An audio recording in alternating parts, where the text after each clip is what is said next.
除了透过雷射测量国顶的距离之外，Approach D82也可以透过 AR 观景窗查看你与障碍物跟自球点之间的距离。今天我们来到灰王高尔夫球场第2栋，透过D82 AR 观景窗，我们可以快速的预览我们跟障碍物之间的距离。Select Play Golf.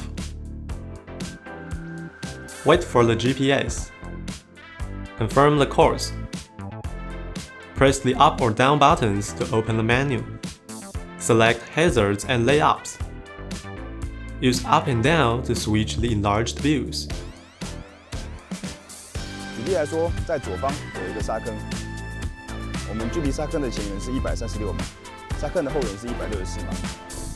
再跟过去有一个狗腿弯，我们距离狗腿弯的一个距离是264码。这些讯息我们都可以快速的透过 AR 观景窗去做取得。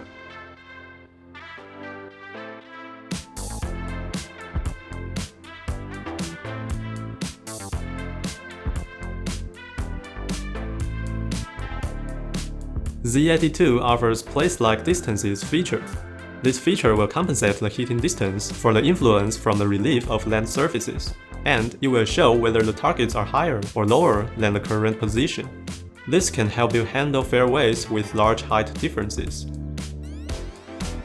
以上就是这次的 Approach D82 产品教育训练，我们下次见。